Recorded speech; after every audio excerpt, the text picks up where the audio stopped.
46 और 47 पर आपने मुझे बोलने का मौका दिया, बहुत बहुत धन्यवाद।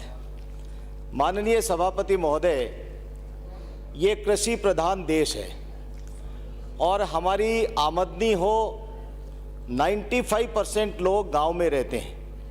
हम सब लोग गांव की पृष्ठभूमि से चाहे बाद में जाकर के शहरों में बस जाएं, लेकिन हमारा उद्गम गांवों से है और किसान की दुर्दशा के ऊपर बात तो सब लोग करते हैं, लिप सिंपैथी सब लोग रखते हैं, लेकिन वो होठों से आगे उनके प्रति सिंपैथी बढ़ती नहीं है।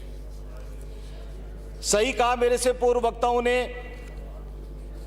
चाहे इधर पक्ष हो चाहे उधर पक्ष हो, हम लोग किसान की बात करेंगे तो एक दूसरे के ऊपर आरोप प्रत्यारोप तक सीमित रह जाएंगे। लेकिन क्या वास्तव में हम लोगों ने कभी सोचा है इस बारे में कि किसान की दशा सुधारने के लिए कृत संकल्पित सरकारें आज तक किसान की दशा को सुधार नहीं सकी हैं। गांव में रहने वाले लोगों के चाहे खाद बीज की बात करी, चाहे उनके बिजली की बात करी, मैं सबसे पहले जो सब लोगों ने बात की उसके ऊपर, उस बिंदु के ऊपर मेरा पक्ष रखना चाहूंगा। कांग्रेस के तत्कालीन अध्यक्ष ने किसान के संपूर्ण कर्जे के माफी की बात करी थी।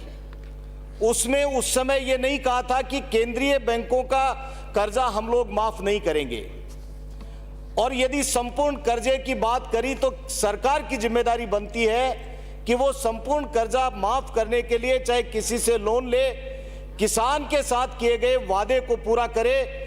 किसानों ने सोच लिया कि हमारा संपूर्ण कर्जा माफ होगा और उसका माफ नहीं होने का परिणाम यह हुआ कि 200 से ज्यादा किसानों ने आत्महत्या करने पर मजबूर होना पड़ा। माननीय सभापति महोदय, समय पर बिजली किसान को मिलती नहीं है। रात के पाले में मैं एक दिन मेरे रतनगढ़ विधानसभा क्षेत्र के गांव गोरीसर में चला गया। रात को वहां पर बिजली आई 1:30 बजे, और 1:30 बजे जब बिजली आई तो बिजली मोटर चालू करने के बाद में उन पाइप में से बर्फ के टुकड़े निकले। ये हालात किसान की होती है। हम लोगों ने 8 घंटे बिजली देने का वायदा किया, लेकिन 6 घंटे भी किसान को सही मायने में बिजली मिली नहीं। चाहे सत्ता पक्ष के लोगों ने सरकार को, मुख्यमंत्री जी को राजी करने के लिए कह दिया हो कि हम 6 घंटे से ज्यादा बिजली दे रहे हैं, लेकिन चाहे जब एलडी के नाम पर बिजली काट ली जाती है, किसान को 6 घंटे भी प्रॉपर बिजली मिली नहीं है। यह सत्यता है, इस बात को कोई नकार नहीं सकता है। यूरिया की बात करी, यूरिया के लिए लंबी लंबी लाइनें लगी और हम एक दूसरे के ऊपर दोषारोपण करते रहे। लेकिन क्या सरकार की जिम्मेदारी नहीं बनती है कि यूरिया सही समय के ऊपर किसान को यूरिया मिले? किसान को यूरिया मिलती नहीं है, खाद मिलती नहीं है समय के ऊपर, बिजली मिलती नहीं है। इन हालात के अंदर किसान अपने आप को कैसे बचाव करेगा? कृषि कनेक्शनों की बात करें, बहुत लंबी लंबी बातें मेरे सत्ता पक्ष के विधायकों ने कही कि हमने 2000 यूनिट माफ कर दिए। अरे भाई, बिजली दोगे ही नहीं तो माफ किस बात की कर दोगे? आप लोगों के पास में बिजली है नहीं। जब बिजली नहीं होती है तो केंद्र के ऊपर कि भाई केंद्र हमको कोयला नहीं देता है, कोयला आपने समय के ऊपर आप कोयला मांग नहीं करते हो, समय के ऊपर पैसा आप जमा नहीं कराते हो, उसके बाद में केंद्र सरकार के ऊपर दोषारोपण करते हो। किसान को सही समय के ऊपर बिजली नहीं मिलेगी तो किसान किस तरह से?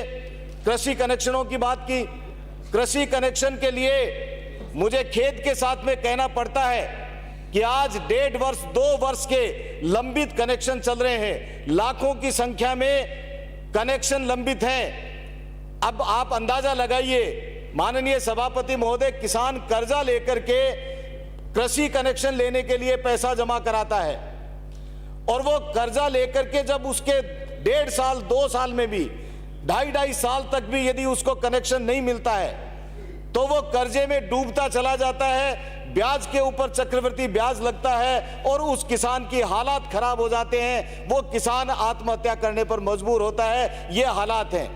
राजस्थान सरकार की जिम्मेदारी बनती है कि वो, चाहे आप यहां से घोषणा कर देते हैं, लेकिन मैं प्रैक्टिकल बताता हूं। अधिकारियों से बात करते हैं, अधिकारी कहते हैं हमारे पास में सामान नहीं है।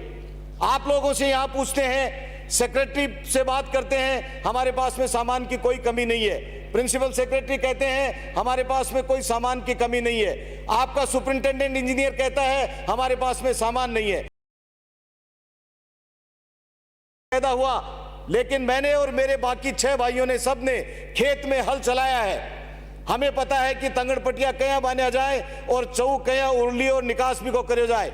इसलिए मैं आप लोगों को कहना चाहता हूं कि किसान की जाति नहीं है, किसान का कोई धर्म नहीं है। किसान जाति धर्म संप्रदाय से ऊपर उठ करके किसानी का काम करता है। वो धरती मां का सीना चीर करके पैदावार करके इस देश के लोगों को पालने का काम करता है। ऐसी स्थिति में हम सब लोगों को इसके ऊपर विचार करना चाहिए।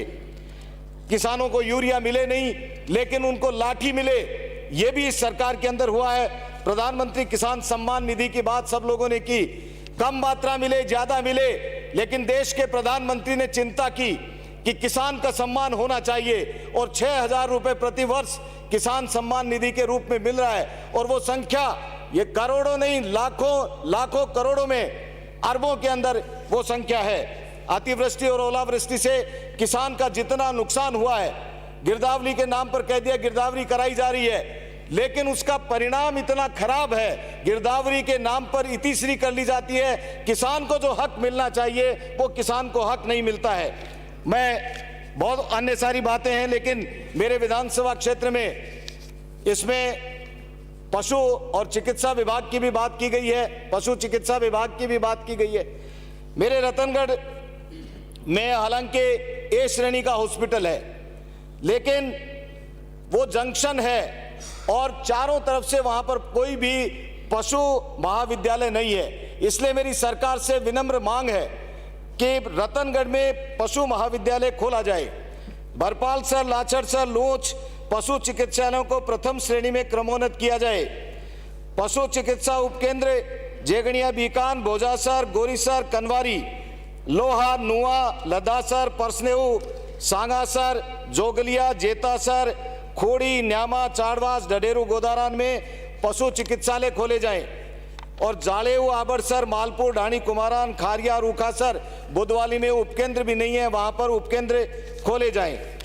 मैं सरकार से मांग करता हूं कि सरकार कृषि उपज मंडियों में जो पहले सड़कें बनाती थी, अभी पिछले 4.5 साल में कृषि उपज मंडियों के माध्यम से सड़कें नहीं बन रही है। सरकार से मेरी मांग है कि कृषि उपज मंडियों में खूब पैसा पड़ा है, वो पैसे का उपयोग करने के लिए सड़कें बनाने का काम करे, जिससे सहायता हो जाए।